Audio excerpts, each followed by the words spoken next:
staying safe and being safe. Feeling, being, and doing are different things, right?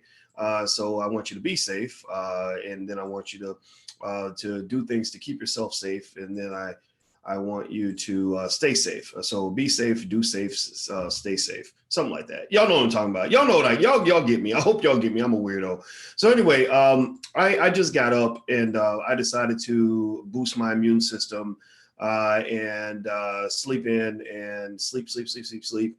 And I have the great fortune of being able to sleep next to the most beautiful Black woman on this planet. And so that works out really well. That gives me an incentive to sleep. And if you have a Black woman in your life that you really love, raise your hand, throw your name, throw her name up in the chat. Shout her praise in public. Even if it's your mama, even if your mama is a beautiful Black woman, shout your mama's name. And also let me know what city you're coming from. And I'm here this morning to have a conversation with you guys. That's really for grown folks. As you know, drboystv.com is the home for intelligent Black people. Intelligence means that you question everything. Intelligence means you question everything. Also, though, intelligence means that you don't run after every rampant conspiracy theory that they throw at you. Here's the thing. I'm not a conspiracy theorist, but I know that conspiracies exist. In fact, the blanket dismantling and the blanket dismissal of all conspiracy theories as nonsense, well, that's a conspiracy itself. A lot of times, the people that are accused of the conspiracy theory, when they dismiss all conspiracy theories, well, guess what? They might be running a conspiracy on your ass. If you get what I'm saying, give me a yes in the chat if you follow what I just said right there. If you didn't follow it, then I want you to think about it real quick and real slow because this is where we're going with this conversation. We're going to have a real authentic discussion today. What's up on Instagram? My Instagram is The Real Boyce Watkins. Feel free to follow me on Instagram. And if you are following on Instagram, you've seen kind of the pretext of this discussion. I thought about this morning. I slept on it. I saw a video this morning. Shout out to two of my friends, one of my friends and one guy I'd like to be friends with one day, Willie D. Willie D. He used to be with the Ghetto Boys, and now he's a great activist. Well, I guess he's still with the Ghetto Boys. R.I.P. to Bushwick Bill. And Willie D. is a friend of mine, and I follow Willie on Instagram, and I saw he posted a video, and the video was originally shared by Rizza Islam. I never met Rizza, but I have a lot of respect for him. And shout out to Rizza Islam for sharing this video. So here's what I'm going to do. Now, I need you to, before we even begin this discussion, I need you to agree to give me a confirmation that you can do one thing. I need you to give me confirmation that you can do one thing, and that is this. Will you open your mind? Give me a yes in the chat, a yes or no, if you're willing to take a moment to just open your mind and hear some facts, hear some information. Because I have some information from two doctors out in Bakersfield, two emergency room doctors who did a press conference today or yesterday or something, and I just watched it today. And they had some stuff to say about this lockdown that will blow your mind. If you're a person that, it even blew my mind, and I was already considered to be a skeptic, but it's not because I was a skeptic or a non-believer or a, what do they call them? They don't call them non-believers. They call them deniers. Yeah, deniers. You have Holocaust deniers. Like people are like, oh, Dr. Boyce, you're a denier of the virus. I said, no, I'm not a denier. I follow the rules. I've been staying home. I've been, social distancing, quarantine, all that. I bought a box full of these surgical masks for my family just in case, right? Just in case. And they wasn't cheap. So I'm not a denier, but I ain't stupid either. They didn't give me a doctorate at the Ohio State University and sign off on it, but with some of the top economists in the world because I was stupid. They did it because, I at least know how to think. All right, so I thank you for your confirmation, Jessica and Gary and everybody else. Let's get to it. Let's get it popping here. If you're on Instagram watching, you'll be able to hear the video, but you won't be able to see the video. You'll be able to hear it, but you won't be able to see it. And what I'm going to do is I'm going to share my screen and take you to this place called the Land of Information and Truth and Data. And it's a place that you don't get to go to very much if you live in the other land called political spin, called Democrat versus Republican, called we want you to believe whatever we tell you to believe. These are two emergency room doctors. Their names are Dr. Artin Masihi, and Dr. Dan Erickson. And Dr. Masihi and Dr. Erickson are both emergency room physicians. Let's see here. They did a press conference here in Bakersfield.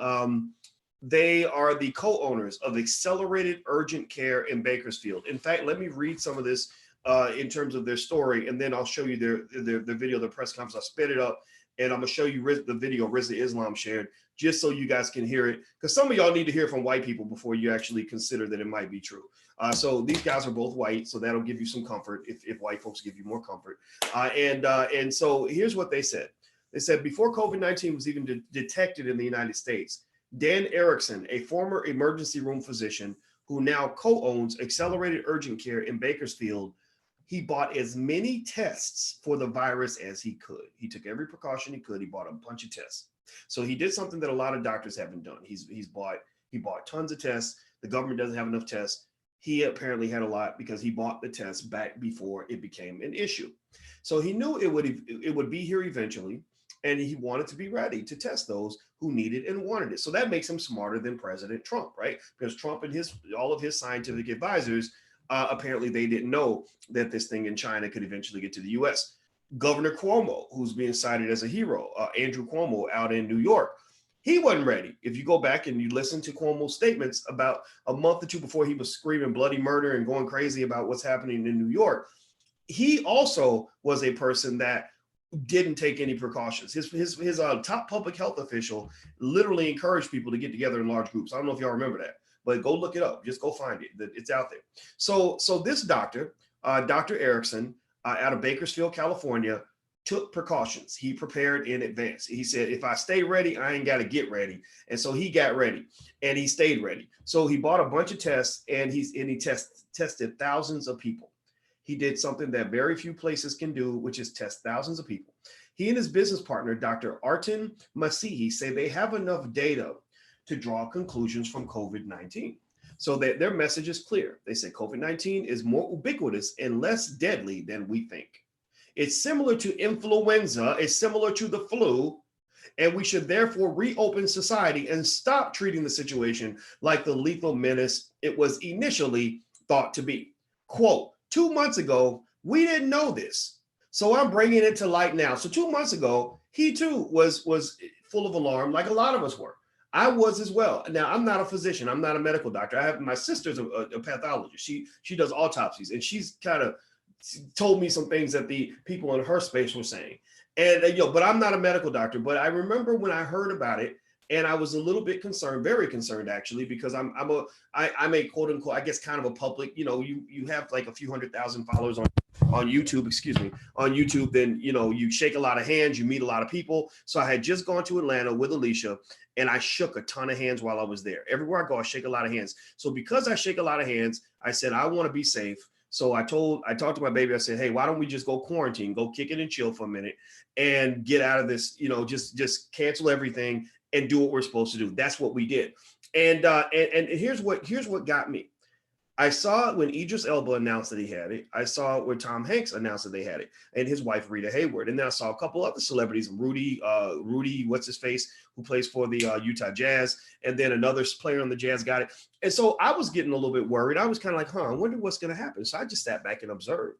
And I said, in my mind, in my back of my mind, I was thinking, if this thing is really deadly, really, really bad, then we should probably hear about some celebrities dying. I should hear about Idris Elba being taken to the hospital. He's on a ventilator. Everybody, pray for Jesus, or excuse me, pray for Jesus. Well, don't pray for Jesus. I talked about Kanye yesterday. He calls himself Jesus, so maybe that's why it's in my head. But everybody pray for Idris. He doesn't have much longer to live. I didn't see that. I did not see a single person, big name, A-list celebrity die from COVID.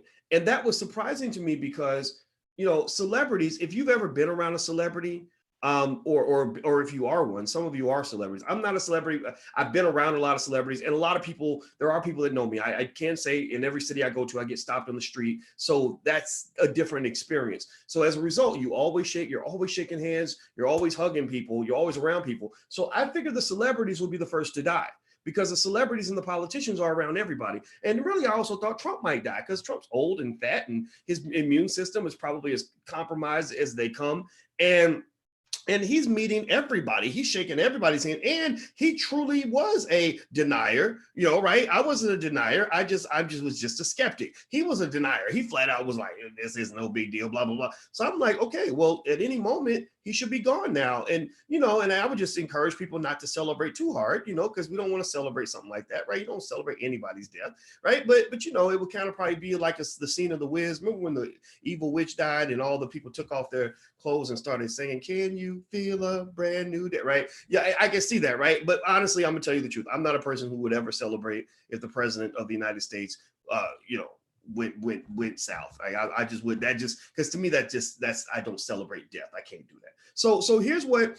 So when I saw no celebrities were getting really sick, no A-listers, right? When I saw that none of the A-listers were getting, I mean, really, I'm talking about like, I got to go to the hospital. I was on a ventilator sick. I hear celebrities say, I had a bad headache. I think Jazzy Jeff said I had some memory loss. And I can just tell you, when I had a sinus infection, I've had two or three sinus infections in my life. And those were the worst illnesses I ever had. Has anybody ever had like a really bad sinus infection or a really bad flu where you are just like incredibly fucked up? Like you don't know which way is up. You can't even get up and walk to the refrigerator to get, a glass of orange juice, right? Like that to me doesn't necessarily mean that you had something that was going to kill you, right? It just means that you were sick. And the thing is, here's one thing that they mentioned that really got my attention. These two doctors, is they mentioned, here's one thing they said. They said that when you look at the data and you look at the people that died, they said that 90% of the people that died had what they call comorbidities. Comorbidities. What does that mean? Well, again, I'm not a doctor here, but what I'm gathering here is the comorbidity means you were probably going to die anyway, that you would have been taken out by the flu. That you would have been taken out by the flu. So, it's not a matter of saying death doesn't matter. We know death always matters. But, but what's happened is we've somehow taken a flu-related death and put it over here. And this new super flu, the COVID, whatever it might be, whatever it's called, we put it over in a special category where everybody stays home from work, right? And people can't pay their bills. So let me read a little bit more. Hit the thumbs up button. Please hit the thumbs up button. Please share this. Please retweet if you're on Twitter. I'm gonna keep reading here.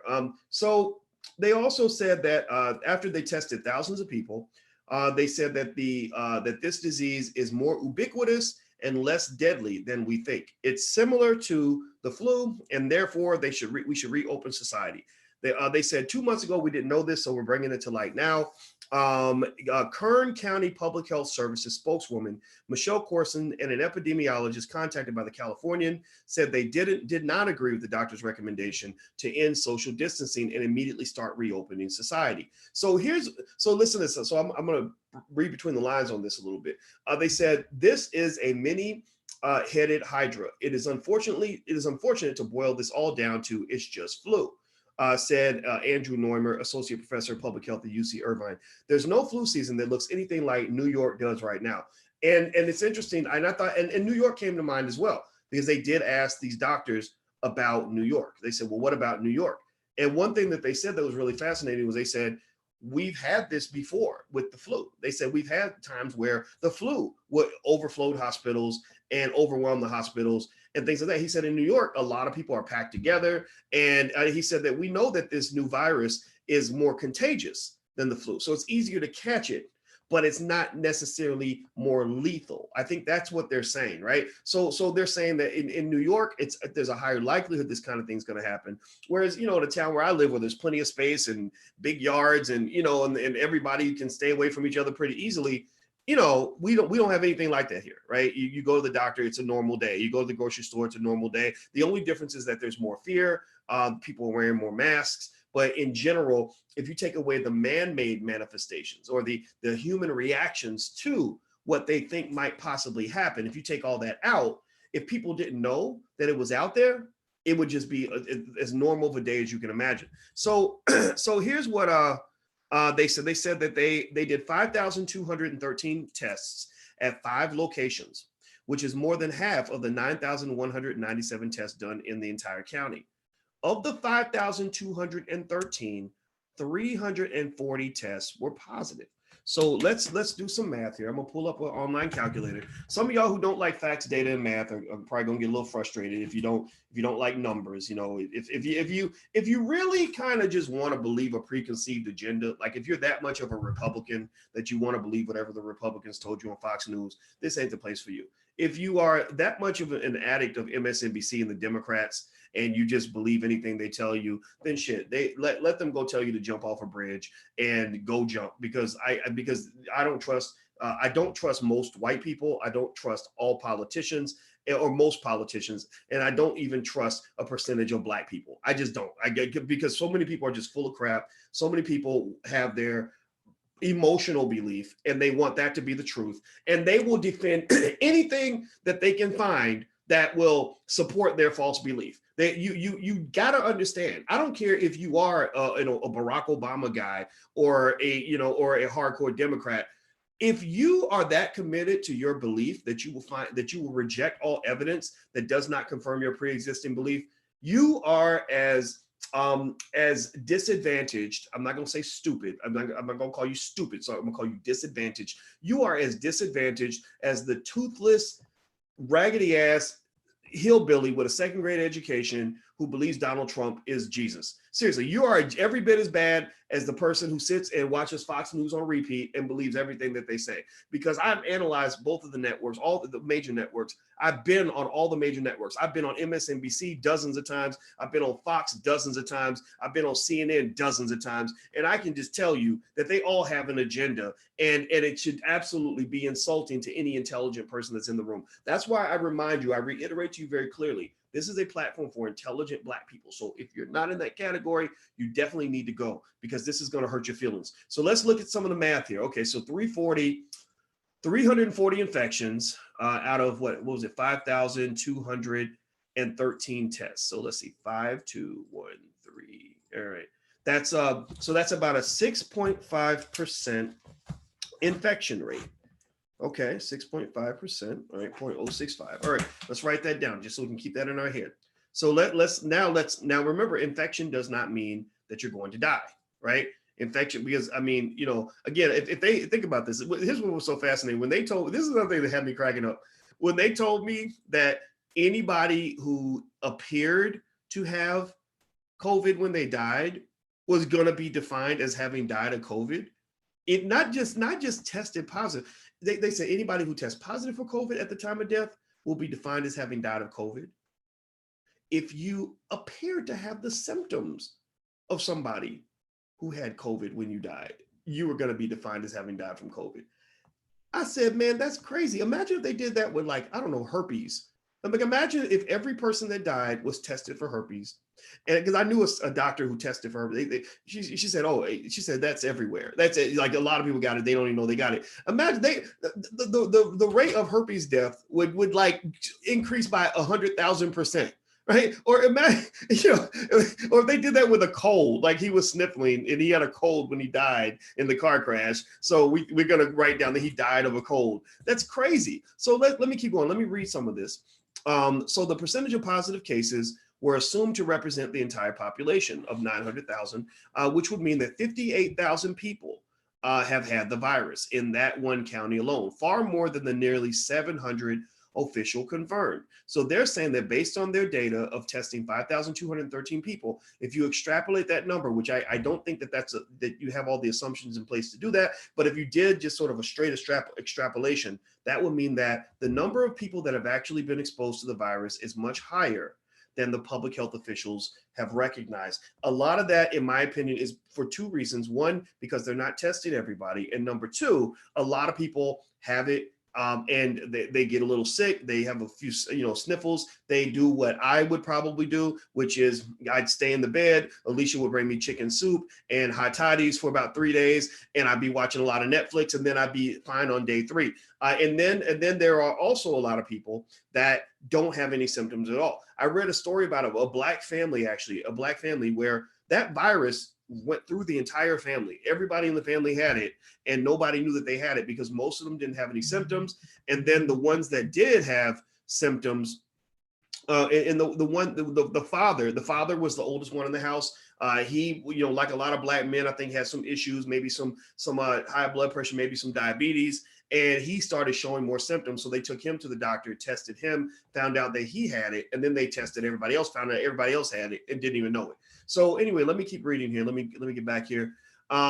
They said that many cases would indicate there's a widespread COVID-19 infection similar to the flu. Now, here's what I want you to point out to you. When you read the statement by spokeswoman Michelle Corson from the Kern County Public Health Services Department, she said, here's what she said. She said they did not agree with the doctor's recommendation to end social distancing and immediately start reopening society. She did not agree with the recommendation, but but it doesn't say that they don't agree with the data. They sound, again, they're being political here. They're going to be very, very careful. They're saying that we do not agree with their recommendation to immediately reopen society. And they also said they don't agree with the decision to end social distancing. So what's fascinating is myself, right, as a person who's a skeptic, who has been called a denier. I'm not a denier. I've never denied that this wasn't real. But I also agree that you shouldn't have an immediate reopening of society, right? So just because you don't agree that we should reopen society right away, and just because you think social distancing is okay, I've always been social distancing anyway, because that's just how I live.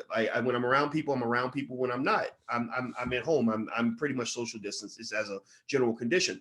That's not saying that they don't see what the doctors are saying. I think that they see what the doctors are saying, and they're trying to be political. They're trying to be careful, because a politician who hears what the doctors are saying, and the doctors say this in their press conference, they said, every ER doctor we know agrees with us. All of the ER doctors have the same opinion. And I was like, wow, he said, all? That's crazy. They can't find one ER doctor to come out and say, oh, that's a bunch of bullshit. Pay attention. Listen. Are you listening to me? Just give me a yes or no in the chat. Like, are you hearing what I'm saying?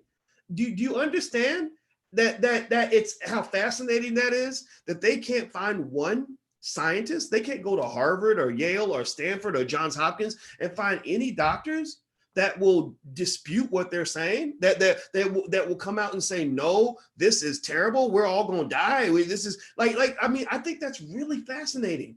Really interesting. So because I can tell you, scientists and scholars argue all the time. We have fundamental foundational theories in finance, one called the efficient markets hypothesis, one of the most famous theories in all of finance. And if you gathered 10 finance PhDs in a room and asked them what they thought about that theory, you would have the biggest fight of your life. Our opinions were not in agreement, in lockstep on that issue. And that's one of the most important foundational theories in all of finance. So if we can argue over something that has literally won a Nobel Prize, then wouldn't you think that there would be doctors that would argue with these doctors who are saying that this COVID thing is not as big of a deal as the politicians are making it out to be? Who's leading the charge on this? Who's leading the charge on this? The scientists or the politicians? Because I don't know about y'all, but I don't want the politicians leading us in our scientific interpretation of the data. I want to hear from the scientists. I want to hear from the scientists, and I want to hear from the numbers. I want to hear from scientists giving me numbers. I don't want to hear from politicians giving me spin, because we know without a doubt that the spin is a bunch of BS. So let me keep reading here. Hit the thumbs up button. Please hit the thumbs up button, share and subscribe button if you haven't done it yet. Let me see here. Let's see here. And if we don't shut down the entire country for flu, why should we keep doing it for corona? That's what these guys are saying. Quote, he said, it's about looking at trends and saying that we're not seeing what they've been talking about for the past 6 to 8 weeks, said Dr. Masihi, referring to predictions that up to 100,000 Americans could die of the virus and hospitals would be swamped with patients. We have crippled the economy. There's a lot of domestic issues going on. Is social isolation warranted for the healthy? So they're basically saying, again, I've been saying this. But I'm glad doctors are saying it, because I'm not a doctor, but I just said, if you're healthy, it doesn't seem like this thing is killing you. When you show me that the odds of a young person under the age of 50 dying, even if they get infected, are like 1 in 100 or 1 in 200, I don't understand staying home, having everybody stay home from work for that. I just don't, and one of the things that the doctor actually did point out that I agreed with is he said, if you're getting a paycheck, if during the quarantine you're getting a paycheck, Your opinion is going to be very different in many cases from people who are getting no paycheck, who have no ability to pay the bills. In fact, that's why I say everybody who has that opinion, who says, "Oh, we should never go out, it's dangerous."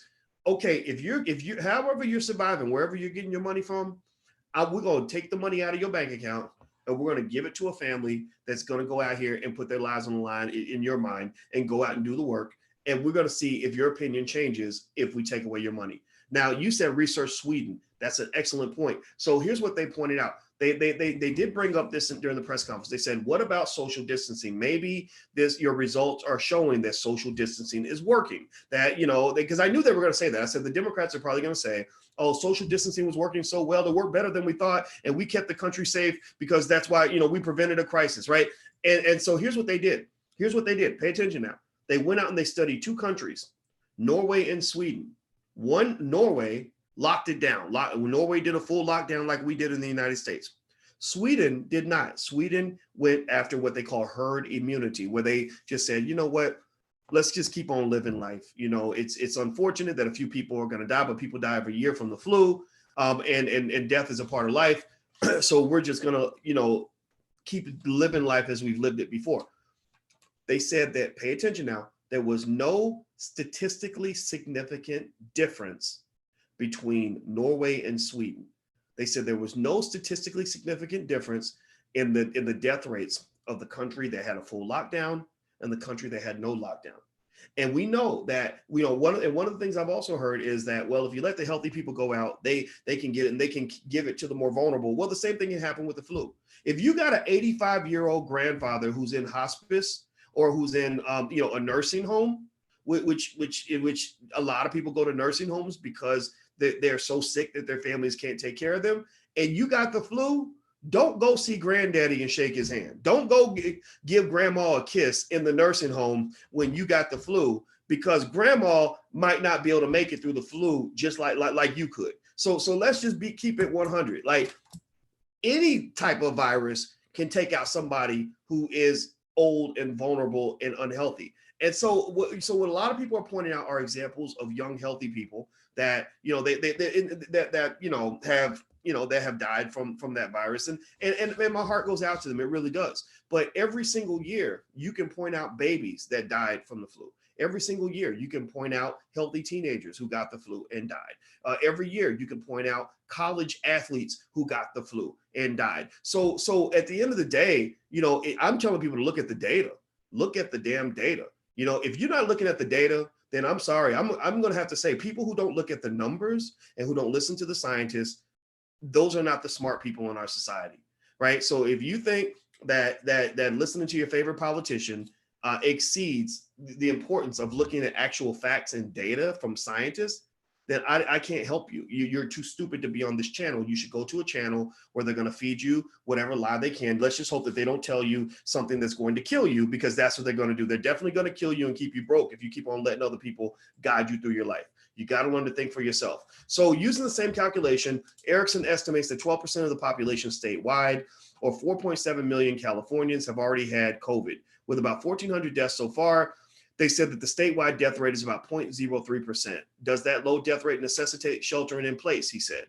Does that necessitate shutting down medical systems? Does that necessitate being out of work? He asked. Nationwide, about 42,000 people have died from the virus as of Wednesday, between 30 and 60,000 every year from the flu. Every year from the flu, between 30 and 60,000 die. So far, again, maybe this thing is going to just pop out and jump out of a box and suddenly just kill everybody. But at this point, if there's a race in death between the flu and the corona, the flu has the corona beat by quite a bit, by thousands of deaths. Now, it does not mean corona can't catch up and pass the flu, but let's say it does pass the flu. Let's say that, the flu kills 60,000, corona kills 80,000. The question becomes, was that worth everybody losing their job?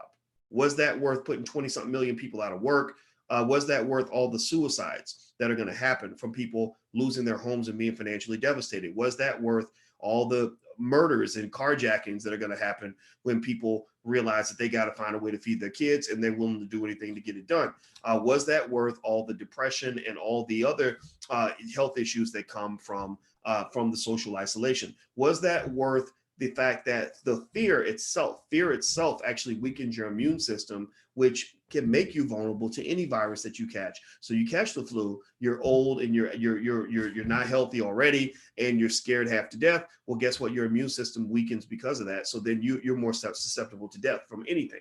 So let's keep going. So the California has reported that hospital volumes are significantly decreased in recent weeks as elective surgeries have been canceled. So a lot of people that need surgery, so a lot of people are dying, a lot of people are getting sicker because they need surgery, they need things to happen. They can't go to the doctor because the hospitals have been overflowed by the whole Corona conversation, right?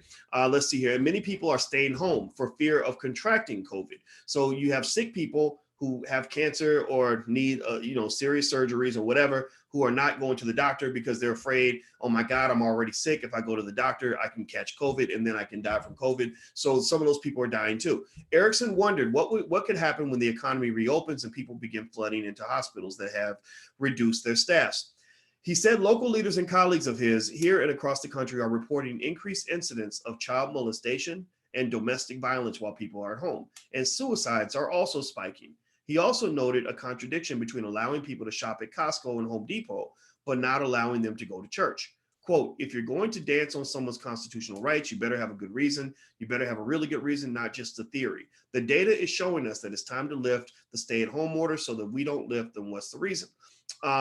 So let's see here. I'm going to go ahead and play some of this video as well, so you guys can actually hear the doctors speak in their own words. I sped it up a little bit. And once again, shout out to Rizza Islam and Willie D for sharing the video. I got it on Willie D's page. Rizza Islam is the person that originally shared it. So I want to make sure I give credit where credit's due. And so here's the video, and I'm gonna let you guys just hear from the doctors, and you can make your own decision as long as it's your decision and not the decision of your favorite politician. So here we go. Unknown always scares us. So in my opinion, what are the risks, what are the benefits of social isolation? And we think that the risks of social isolation are too high. So you guys own and run this facility, is that correct? Mm-hmm. We have 7, yes, all of them. Yep. What would you say to critics who would say, well, they've got a stake in this game, they are pushing this data or their representation of this data because they don't want to lose money? What would you say to those folks who say, I'm going to believe, maybe someone else who, the wider world scientific community who says these 2 doctors, despite their, intolerance, they have an ulterior motive? What would you say to those people? Talk to ER doctors who have no ulterior motive. They have the same viewpoint. There's a post today from a doctor from Wisconsin. I encourage you all to read it. I'll share his story with you. It is exactly what we're saying. And he eloquently displays, he's an ER doctor. He says, I'm walking into this war zone. Our ICUs are empty. I'm scared to go to my own place of work. There's no patients, but we have people in hazmat suits checking my temperature as I walk through the doors.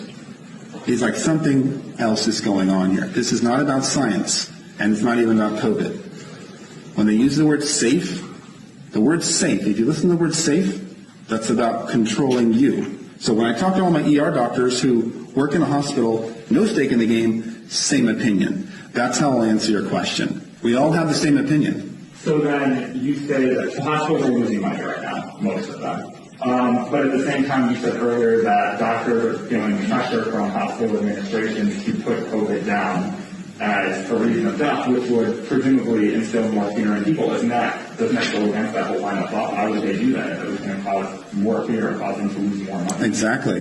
Hey guys, let me know if you're able to hear it. Give me a yes or no in the chat if you're able to hear the video. Type yes or no so I can just know for sure that everybody can hear it. If you're on Instagram and you can't see the video, you want to see it, just go to drboystv.com and you can actually watch the video from there, drboystv.com. Let me know if you can hear it. Okay, I'm starting to see the yeses come through. Okay, good. Yeah, so let me point out this quick point. One thing that got my attention was when the doctor mentioned that a lot of the ER doctors have the same opinion, that the people working in the emergency rooms, the frontline soldiers, the ones who are exposed to all this, who know more than we do, right? They know more than I do. They know more than you do. They know more than the politicians know. He said that they all have the same opinion. I was very surprised to hear him say that because I would have expected, I was looking for dissenting opinions. I try my best to find people who disagree with me so I can see if I'm missing something. And I was stunned when he said, we all agree that if they all got together, they would all agree. So if you don't agree, if you think this is all a bunch of BS, I need to ask you, what are you, what are you leaning on? You know, Lori, you say I'm spewing dangerous opinions. Okay, what facts, what data do you have to support your opinion? Where's your data? If you don't have data, then you got to go to the people that have the data. The scientists have the data. The ER doctors on the front lines have the data. So get some statistics to back your opinion. Don't just say what you're saying is dangerous. Why is it dangerous?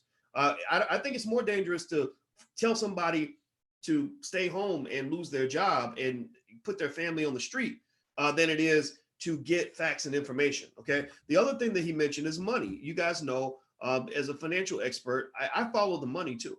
The money is critically is a critical element to. Okay, sorry about that. The money is a critical element to all of this, right? You can't talk about the healthcare industry without talking about the money. The money is the driver behind why your healthcare system is so bad. The money is the driver behind why they care more about dollar bills than about human life. The money is the reason why they weren't even prepared, even if a real pandemic had happened. And I don't think this is a real, I'm getting the sense this isn't real. I think some of this might have been, I wouldn't say politically driven. It became politically motivated after people turned it into a political football. But I think in the beginning, I think that they thought it was something that it wasn't. And now that they're finding out that it wasn't what they thought it was, there are people that are working to try to hold on to their truth. And again, anybody holding on to your truth, I would ask you to just go find some data to prove me wrong. Find something that shows that what I'm saying is bullshit. Because if you can't do that, then that means that you're full of crap. That means that you're a liar. That means that whoever told you what they told you has turned you into a liar by giving you false information. So let me play more of this video. So we're listening to two ER doctors in Bakersfield, California, who basically did a study on the virus and found some things out that are not consistent with what you've been hearing in the media. Here we go. There's something else going on, and that's a different discussion. We don't know. I mean, we're just here to present scientific facts. That's a political discussion. So you think some hospital administrators are undercutting their own bottom line? We're presenting the medical data here. I mean, what I think about politics is irrelevant. We're presenting the medical. We need to stay on things that we can answer intelligently, which is not why does the CEO of some hospital in Wisconsin do that. We need to stay on the topic of, do we need to shelter in place, and does that make sense from the microbiology knowledge we've known for 30 years? The sciences haven't changed. We live our life in the life sciences, biology, biochemistry, microbiology. So everything that you're asking us goes against that sheet of information. Why people do things at a hospital is not really our area of expertise. So from what we've seen right now, it's time to open back up. The science says it is. The models we have been using from predictions to predict the amount of disease are not accurate. This information is accurate. It models the flu. Let's go back to work. That's what the data is saying. Not models. Data is saying that. Would you say, though, that, I mean, like a situation in New York City, that's not like a flu? I mean, the hospitals there are completely overwhelmed and swamped, and people, working in ERs are dying from this. So, I mean, that's not just a flu type situation, right? Look at Italy in 2017. Hospital systems overwhelmed. People. Okay, so pay attention to what they just asked. They asked about New York City, which is a great question. What's going on in New York City? How do you explain New York City? So he's referencing something that happened in 2017. So apparently there was some sort of flu outbreak in 2017. So check this out. Listen to this. People dying, overwhelmed system from the flu.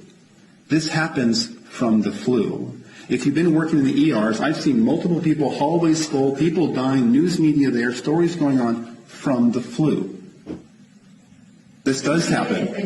This does happen. It's not just the flu. It's No. the flu. That's what I mean. That's exactly what I mean. People think it's just the flu. It's just coronavirus. What's the difference? You're used to the flu. You're used to saying it's just the flu. FLU, influenza, is something we've grown up with. You're used to it. You're used to it, right? If somebody commits suicide today, you're like, yeah, that person committed suicide. It's awful. Or if somebody dies today from the flu, they died from the flu. It's awful. Terrible, but we're used to it. We're not used to coronavirus. Not used to something brings fear. Human beings don't I like understand. change. I just, I mean, from the things that I've been reading, even, doctors working in the ERs in New York City, I mean, I haven't heard any one of them saying, oh, it's similar to a flu outbreak.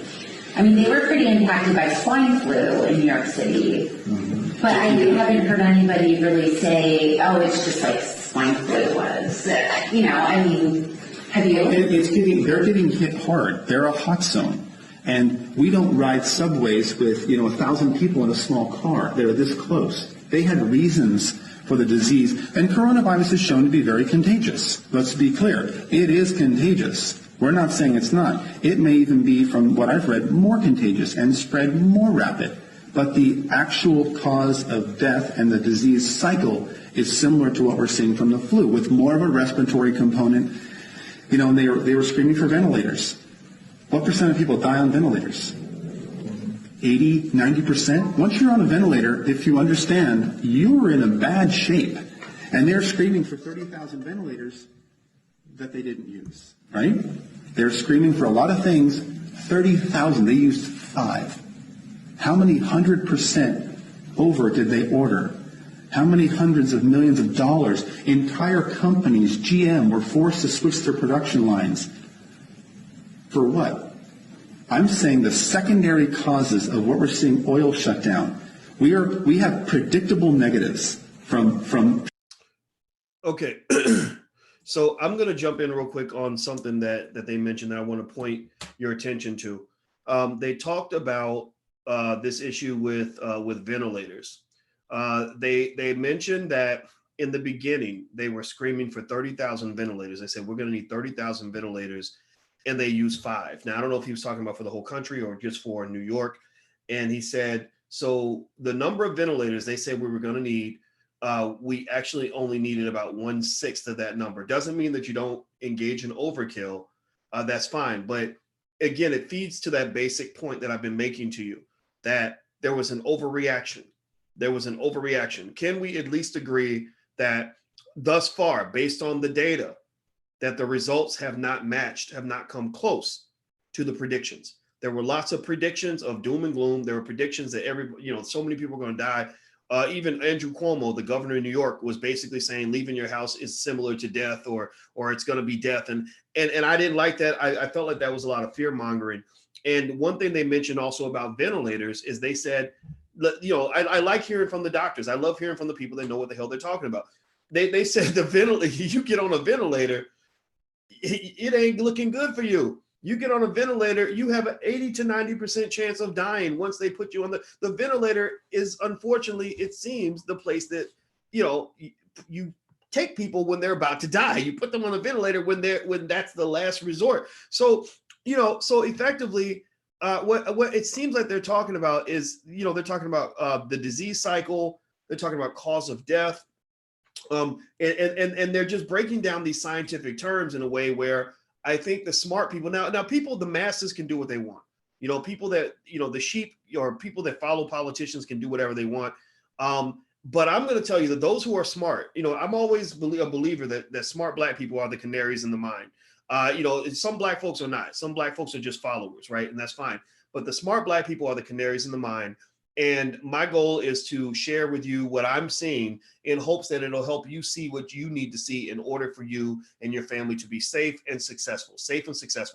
If you listen to my podcast, I am the biggest, the biggest doom and gloom predictor in the world when it comes to Black folks, in the sense that I've always felt that there are a million ways they're trying to kill you. There are a million ways they're trying to incarcerate you. There are a million ways they're trying to hold you back. There's a million ways they're trying to keep you broke. There's a million ways they're trying to destroy you. There's a million ways they're trying to destroy your children, right? Everything from the honest conversations we've had about things like abortion. Why are all the Planned Parenthood clinics in the Black neighborhoods? We've talked about mass incarceration. We've talked about all the violence against Black people, both provoked by whites and Blacks. I talked about drug cartels sending their drugs through Chicago, causing massive amounts of death in the Black community, and why that means that we need to have our own policy on immigration. that is not just whatever the hell the Democrats tell us to think, right? I've talked about that. I mean, I'm the wet blanket. I'm usually the biggest downer at the party because I'm the one who screams at black people. Why are y'all out here singing and dancing and having parties all the damn time when you need to be focused on strategy and a battle plan because they are coming to kill you and they've been trying to do that since birth. So why wouldn't you go out into the world prepared educationally, economically, and otherwise? I am the biggest on earth when it comes to warning you about the dangers that lie ahead. So if I normally do that, if I'm normally the guy who's warning about all the dangers that affect black people that we're not paying attention to, why is it that suddenly I'm the guy who's saying that the danger is not there, right? That why am I suddenly the guy who's like, man, this don't add up to me. This ain't, I know some of y'all gonna get mad, but I got to give you the truth. And here's what I think also. Here's the deal. I got a good friend by the name of Killer Mike, who's a rapper down in a rapper and activist and a very intelligent man down in Atlanta. And Killer Mike made a statement where he said that he's not going to open his barbershop at any time in the near future because he does not agree with the governor's order to reopen the state. I respect that completely. I completely respect that. What I have to challenge, though, is that I don't believe that the opinions would be the same if the governor were a Democrat instead of a Republican, right? I also will say this. I'm not here to tell you, just like you can't tell a young man whether or not it makes sense for him to sign up for the military. Some people will say, why would you sign up for the military, especially in a time of war? My daddy, when he signed up in Vietnam, people were like, why would you do that? If you go to the military, you could die. Well, he made the decision to go because he said, I'm willing to risk death to take a chance to get out of the situation that I'm in. I'm willing to risk whatever might happen in Vietnam so that I can have some money in my pocket and so I can have somewhere to go. So that's why he made that decision. And it wasn't necessarily the right or wrong decision. It was a decision he made under his own free will based on his situation and the risks he was willing to take. So the same thing is true for your decision to get up and go to work or to go back and reopen your business or to go and do what you're going to do for your family. I don't think any Democrat or any Republican has a right to make you feel bad, about what you choose to do. If you want to stay home, if you're still afraid, I've done everything I can to lay out the data so that you can make your own decision. If you're still scared, then and you got it like that, like you have the money to stay home, then fine. I mean, I think staying home is cool. I like staying home. I'm going to stay home after this is over with. So I'm going to be right here with you. If you at home and I'm at home, maybe we can call each other at 2:00 in the afternoon because neither one of us going to have to go to work that day. So staying home is actually really a lot of fun in case you want to know my opinion. But if you're a person that has a business and you want to reopen your business and your state allows you to open your business and you open your business, I'm not going to look at you like you some crazy idiot because you're opening your business. If you got to go to work and you want to have the money to pay your mortgage and maybe you're falling behind in the bills and you tell me that's what you chose to do, I'm probably going to say, I would probably do the same damn thing. And the other thing that's true as well is if you have a business, if you like a Killer Mike and you got a barbershop, Killer Mike's got money from all kinds of sources. So I doubt if he even needs the barbershop money. But if you're a guy who, let's say you run a barbershop and you have clients that really want to get into your barbershop. And there's another barbershop down the block and they got clients, but they want to get your clients. And they open up and you don't open up and you come out, let's say you open up in a month, you're going to lose a lot of business because a lot of people are going to go down to the guy down the street who's opened his doors. I'm not saying that it's okay. I'm not saying it's a good thing. I'm just saying that's what's going to happen. I think now you're going to start seeing a mad rush of people going back to get jobs that are going to be available because they're going to be people who've been convinced by politicians to stay in their house longer than what is necessary, right? And then when they finally come outside and that job that you thought was going to be yours has been taken by somebody who decided to go take that job, then those politicians who told you to stay home, who told you to not feed your family so they can pursue their agenda against Trump or whoever they got the agenda with, call them up and see if they'll help pay your damn bills. Call them up and see if they'll help you cover the mortgage. Because I'm telling you, man, you're in this by yourself. Black people ain't got no friends. You ain't got no damn friends. So I'm just telling you, at the end of the day, whatever decision you make sure that you're prepared to deal with the ups and the downs of that decision. Because if the shit hits the fan, if it goes wrong, if you look back and we find out that some of this was a bunch of bullshit and that they kept people in their house 3 weeks longer than they needed to be, and you lose out on thousands of dollars worth of opportunity because of it, you're going to be mad. And none of those people who manipulated you are going to deal with any of those consequences that come from the fact that you can't feed your damn kids. So that's what I'm saying. That's my 2 cents. I'm a big believer in freedom. I believe in something that's very rare in America called freedom. It's very rare, but freedom says, I support whatever decision you make as long as you think it through and it's the best decision for your family. That's what I believe. So let me keep reading more of this to you, or let me play more of this video. We should finish this. From lockdown, predictable negatives. Corona has unpredictable negatives. So I see what you're saying. I mean, it sounds like you're saying, we actually have some data to look at now. And in the beginning, we didn't really know, but now we can draw some conclusions. And those conclusions that you guys were able to draw, really the entire nation, do you think, receptively the numbers are low in those ratios that you were mentioning, the fatality versus how many people have them, because we've been social distancing? Now, you don't think it's because since we started doing it? Now, pay attention now. What they're asking them about is, do you think that the lower numbers you're seeing, so they're acknowledging the numbers now. Now they're acknowledging that the death rate is not what everybody said it was going to be. So now they're saying, again, I figured this was going to happen. What's going to happen? I'm predicting here. I'm being the canary in the mine. The Democrats are watching this. Some of them are pretty smart people.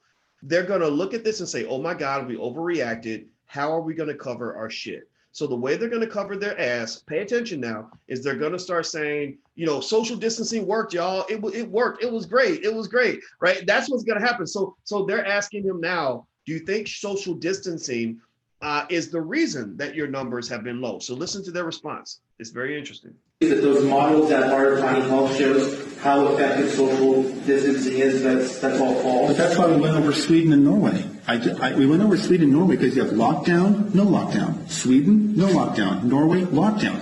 That's 10 million, that's 15 million people. We have the data. That's what I just went over with you. Lockdown. Norway and Sweden also have drastically different testing standards and metrics. Norway is basically testing everybody. Sweden, they're going to be testing you behind the No, that's not correct. They're not testing everybody. Well, of course, they're not testing all 5.5 million Norwegians, but their testing is much more widespread. The bottom line is, from those of us who study it and have a background in this, is lockdown versus non-lockdown did not produce a statistically different number of deaths. That is the bottom line. Okay, did you catch that? Did you guys hear that? Yes or no, did you hear what he said?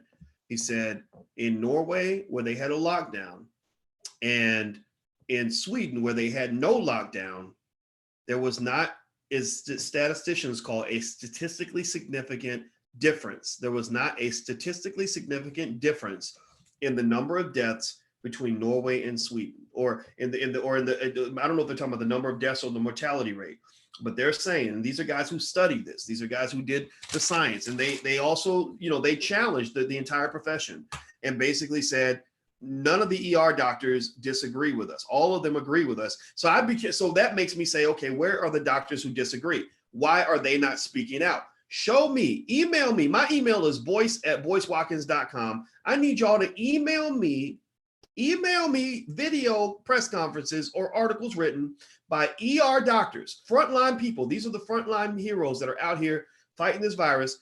A video or press conference or anything from an ER doctor who disputes what's being said here, who's saying that, look, this particular research is a complete hoax and the virus is killing everyone. Like I want to see that. I want to see the people that disagree with me. I don't want to. Now, here's what I don't want to hear. I don't want to hear you disagree with me and get mad because I'm not, parakeeting whatever Nancy Pelosi said.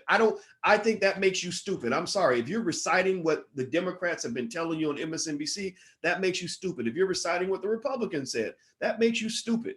I want facts. I want numbers. I want data. I want to hear from scientists. I do not want to hear from you and your raggedy ass opinion that you got from watching TV on repeat. You've been hanging on CNN and watching CNN, and you don't know the agenda. So you're going to come at me with anger because that's all you got. You ain't got no facts. All you got is anger. The only fact you got is that it is a fact that you're pissed off because what I'm saying does not coincide with however you feel. So by the way, I want to say thank you, Jerome. But Jerome, I saw your donation. Thank you, brother. He said he was talking about voting, and he said in our household we're not voting for the Republicans or the Democrats, and they call it a boy sit.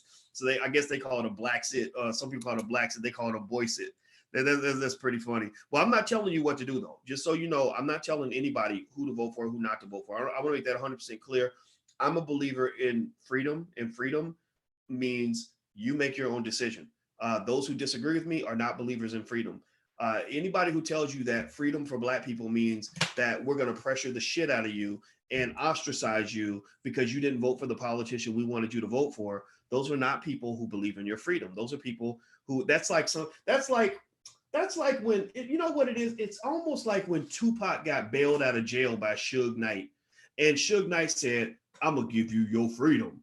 You gonna come work with me at death row, right? Was he really giving Pac his freedom, or was he just giving him taking him out of the frying pan and putting him into the fire, right? Or was he really? When one pimp comes and bails you out from another pimp, are they offering you freedom, or are they just offering you a different kind of slavery, right? Because we know the history of Death Row Records. We know what it was like being around Suge Knight. Suge Knight, working with Suge Knight was not a pleasant experience. Suge Knight will get your ass killed. He, a rapper friend of mine told me about the time he slapped the hell out of Snoop Dogg on a cruise ship or so. I don't know if that story is true or not, but that's what he said. He said somebody called him and told him about it back in the day. So Suge Knight was not a pleasant person. So Suge Knight bails out Pac and says, I'm gonna give you your freedom as long as you sign this contract and agree to do what I tell you to do, right? That ain't really freedom. So the Democrats kind of do a Suge Knight on the Black community. They're like, we gonna give you your freedom, but you better do what we say, nigga, right? That ain't freedom. That is not freedom. Somebody who removes you from one desperate situation and puts you in a different situation is not liberating you. They're just repositioning you. It's not a vertical promotion. It's a horizontal move, as they call it in corporate America. So I believe in freedom. Freedom to me means you do what you want to do. Do what you, on election day, go out and vote for whoever the hell you want. I'm not going to ask you who you voted for. I'm not going to shame you based on who you voted for. And then just come right back and we just finish the conversation. We'll start talking about Black people again. And, I'll tell you what I'm going to do, but I'm not telling anybody what to do. I want to make that 100% clear. So let's get Right, so people could be dying in their home with some other things, but it's food and they're not being tested and they don't know what the cause of that is. Yeah, and if you're to give me a test on analyzing these numbers and I probably wouldn't perform so well. I guess what I'm trying to cross-reference is I hear our president, I hear our governor say social distancing is working. And you guys are saying it's not needed. So I guess that's what I'm trying to wrap my head around. Like, why is that? It was needed initially. Are they lying? It was needed initially. They actually, we both agree with exactly what they did initially because we didn't know. It was an unknown. Now it is becoming known. Initially, when you don't know something, you're extra careful because you're fearful. It's just like when you see a patient and they're very sick, you test for everything because you're scared. You're fearful. But then as you see more of those patients, you realize, hey, I know what to test for, right? It's shotgun effect versus sniper effect, right? So initially when this data came out of a new virus that's lethal, they went all out. And I think that was appropriate. But now that we have the data, we're seeing that 97% of patients completely recover. And those 4 patients that die, they have over 90% comorbidities. Let's run through that one more time. Out of 100 people, if 96 do fine, the 4 that die, 90% of those 4 have comorbidities. Heart failure, emphysema, rheumatoid arthritis, lupus. They're on immunomodulating medications. They're immunodeficient, HIV. These are the people that are dying. You get some healthy people that die, but that's an infinitesimal number. Okay, so I'm gonna drop the mic right there on this. If you guys want to watch more of this press conference, and there's about 2 or 3 more minutes left. Again, shout out to Rizza Islam and Willie D for sharing the video, and that's where I got it. You can actually look the doctors up and do your own research. Don't just listen to me, because for all I know, I could, for all y'all know, I could be lying. I could be making this up. I could be trying to get you killed. So look these guys up. Their names are Dr. Artin Masihi, Massihi, and Dr. Dan Erickson. Dr. Dan Erickson and Dr. Artin Masihi in Bakersfield, California.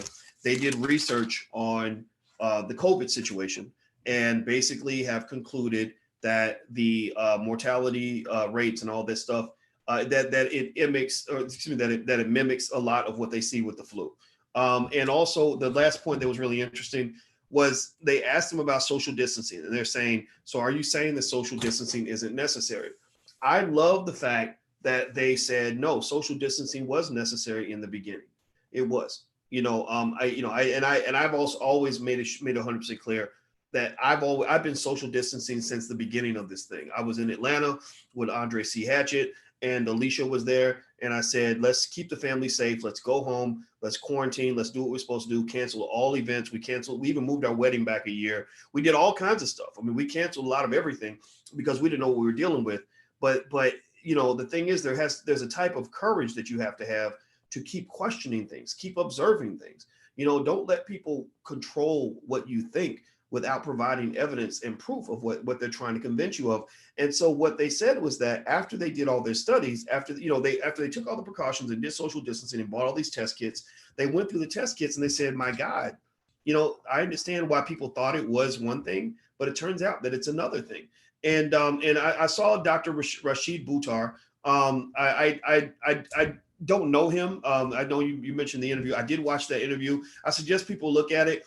I don't really want to keep digging into this too much, to be honest with you. I think that this whole situation with COVID, I only talk about it because I believe in people having access to all points of view on a topic, so that you can make your best decision.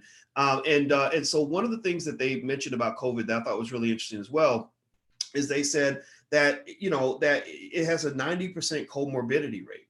That basically they said if you have 100 people in a room that have the disease, 100 people in the room that catch it, 4 of them will die. 4 of them will die. And then what they said is out of that 4, and this is something, remember, if you go back, go watch my videos from 2 weeks ago, I was actually pointing this out because it didn't add up. The numbers didn't add up. They said 4 of those 100 people are going to die. 96 will be fine. 4 will die.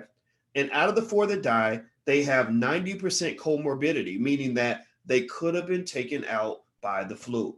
He mentioned HIV. He mentioned, things like lupus, and a lot of it, I got friends and stuff that have had lupus. So my Aunt Debbie died from lupus, and I can tell you when she died, her immune system was very weak. So what it really kind of says is that as a general precaution at any point, whether you're talking about now or last year or 5 years from now, a person that has, pre-existing conditions has to be careful in general.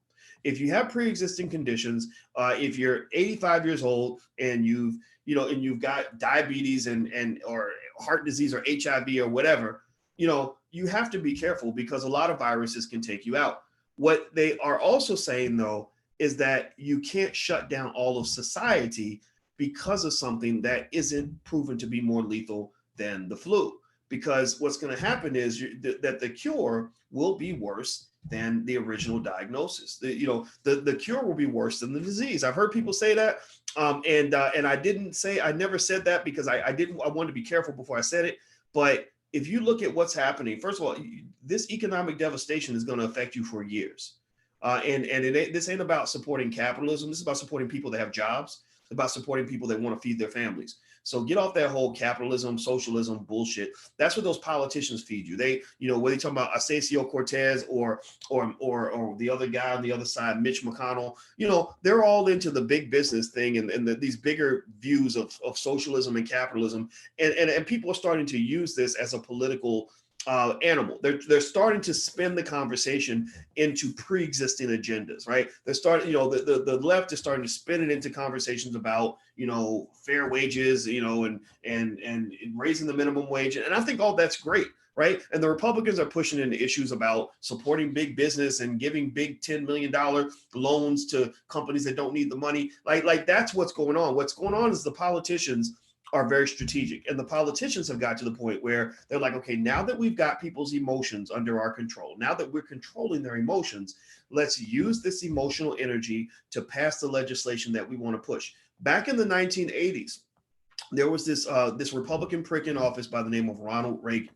And when Ronald Reagan was in office, Reagan had a pre-existing agenda. He had I think they might have called it neoconservative, maybe they called it something else, but basically the William F. Buckley and people like that had sort of formed this movement in the conservative space. And they had ideas about, the size of government, supporting corporations, things like that. So here's what happened. The best day of Ronald Reagan's life politically was the day that a guy named John Hinckley tried to shoot him to death. A guy named John Hinckley pulled out a gun and shot him, and Reagan almost died in the hospital. He went to the hospital. Everybody was kind of panicked and freaked out, wondered if Reagan was going to die. He went to the hospital, but he did not die. And so because he went through this and he did not die, he gained a lot of public sympathy. People became very emotional. And right when everybody's emotions were under their control, when the politicians picked up on the fact that, okay, now that we've got everyone emotional about possibly losing their president, we should not waste these emotions. Let's use these emotions as an opportunity to pass all the legislation that we've been trying to pass that they weren't going to let us get away with a year ago, right? So what they did was they passed legislation at that time that changed everything from the capital gains tax rate to what wealthy people pay in taxes, all kinds of stuff. And those changes actually are part of what has led to your government being so deep in debt that they're eventually going to go bankrupt. Right now, the government is about $23 trillion in debt. And I think that the annual tax revenues are about $3 or $4 trillion. So that's like a person making $30,000 a year and being almost $250,000 in debt. If you are making $30,000 a year and you got $250,000 in student loan debt, are you ever going to be able to repay that debt? Yes or no? Are you ever going to be out of debt? Give me a yes or no. The answer is no, because you're living on the edge. You're living on the edge. Our government is living on the edge economically. And it all started back during the Reagan era when the politicians were able to manipulate public sentiment and utilize all these emotions to get legislation passed. Same thing happened in 9/11. They passed a lot of shit right after 9/11 because everybody was so scared that they felt that the government was going to keep them safe. Well, right now they're doing the same damn thing. They're working to pass through all kinds of stuff. They shoved that bill they passed, whatever the CARES Act and all that. They shoved it with so much pork, it's ridiculous, right? So at the end of the day, that's what's going on. That's what I'm seeing. I'm seeing extreme manipulation. It bothers me. It ain't going to work for me. It's not going to do it for me. I'm not going out wearing a damn mask. I bought masks. You know what? I bought a box of masks just because I don't want to be the asshole who is breaking all the rules. I bought a bunch of masks because, we got a 9-year-old who, hears her grandmother tell her that, that we could all die tomorrow. And this grandma hasn't seen her grandkids for an entire month, and I'm sitting there trying to figure out how am I going to convince her that it might be safe to see her grandchildren again before she gets too old to see them ever again. Like that bothers me, right? And that's real shit. Like that's just real shit. And a lot of you are going through that same stuff where you got grandparents scared to see their own damn grandkids, man. If you're 75, 80 years old, you don't have that many years left to see them. So I'm going to say, look, if you're going to stay in the house and miss paying your bills, miss seeing your loved ones, miss living your life, it better be for a damn good reason. And you better have the data to prove it. If you ain't got data to support the fact that you're sitting at home missing out on all the things in life that could give you joy and all the things that can make you whole financially, emotionally, and otherwise, if you're doing all that and you ain't got a good reason or you're doing it because a politician told you to do it, then shame on you. And I do not feel sorry for you, because when you finally come outside and realize that you were never in danger in the first place, the whole world will have moved on, and you'll be sitting right there looking stupid with no job and no opportunities. So I'm just saying, look, if you stay in the house for another month or two or whatever, because you feel like you can't come out to the end of summer, then I hope that you're independently wealthy, because by that time, a lot of those jobs that were available are going to be gone. A lot of those opportunities for your business are going to be gone. Your customers are going to be going to the nail salon down the street. So that's what I'm seeing. That's what I believe. And I'm just sticking with it. And I don't care if anybody disagrees. If anybody disagrees, come at me with facts. But if you come at me with feelings and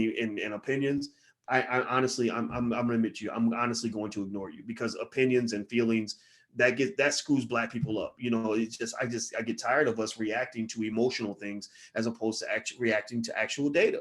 You know, seriously, it makes us look silly. Like when that lady down, the mayor, Keisha Bottoms, the mayor down in Atlanta, she gets a text message from, so again, they're playing you. These politicians are playing you. She gets a text message from some toothless, dumbass redneck who calls her the N-word because she won't open up the city, right? Go nigger, go ahead and open up the city, nigger. So she puts this up on Twitter, right? And everybody reacts. Everybody goes crazy. They announce they're going to do an FBI investigation to find out. And I'm just sitting here like, really? Like, you got to be mayor of Atlanta, and it rattles you when some dumbass redneck who probably didn't get past the 3rd grade calls you the N-word? Like, really? Now, here's what I think. I don't think that she was rattled at all. I think that she's a tough, smart woman who was smart enough to become mayor of Atlanta. Shit, I can't become mayor of Atlanta. I don't know how to do that, right? So you're not stupid. What you're doing is, you know that your constituents are emotional animals, and you know your constituents are easily triggered by what white people say. You know your constituents are gonna stop everything they're doing and be like, oh, hell no, he didn't call her the N-word. Man, that's what you're doing. You're playing people. You're doing the same thing Oprah did. Anybody remember when Oprah was trying to promote she happened to have a special coming out, and then she told that story about how she went into a store and tried to buy a purse, and the white lady told her that she couldn't afford the purse. Anybody remember that? When that happened, and suddenly everybody was like outraged because this white lady thought Oprah couldn't. Oh, hell no, that's Oprah. Oprah can buy her purse, right? Oprah was masterful in manipulating Black emotion, Black emotionality. She was manipulating that so that people would watch her movie or whatever the hell she was promoting. It wasn't a coincidence that she told that story at the same time she was promoting, a new movie, right? So the same thing is true here. The Democrats are promoting the next election. They are promoting their agenda. And in promoting their agenda, one of their favorite tools to manipulate is excessive Black emotionality, particularly as it relates to the fact that you are easily triggered by any dumbass, retarded hillbilly who calls you the N-word. Somebody who literally, think about this, I'm a white man who is as insignificant as a human being can be.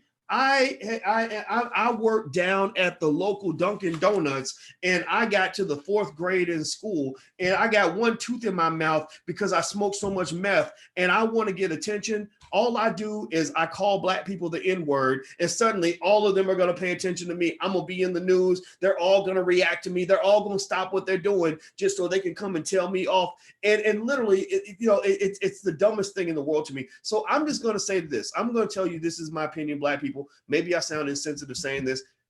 You must stop reacting to every stupid thing a white person says about you. They don't like you. That's been made clear. If it hasn't been made clear yet, if you're still holding out hope that one day they're going to turn around and love you, then you deserve all the bullshit that you get. You deserve to be stomped on for the rest of your life. But those of you who are trying to understand the truth, here's a truth for you. One, they don't like you, never have, probably never will. They don't, Black lives don't matter unless they matter to Black people. White people, why would white people care about Black lives? Do you sit around every day trying to figure out how to go save an Asian kid? Like, are you sitting around wondering if the Arab community is able to eat every day? Are you wondering if Jewish people can find enough jobs? No, Jewish lives don't really matter that much to you. That's their problem. That's their community. Well, Black lives don't matter either unless they start mattering to Black people. So why are you even running around wondering if Black lives matter to white people when white people make it clear that they care about themselves, which is exactly what you should be doing as well. So they don't like you. They don't care about you. They know that you're easily triggered by bullshit.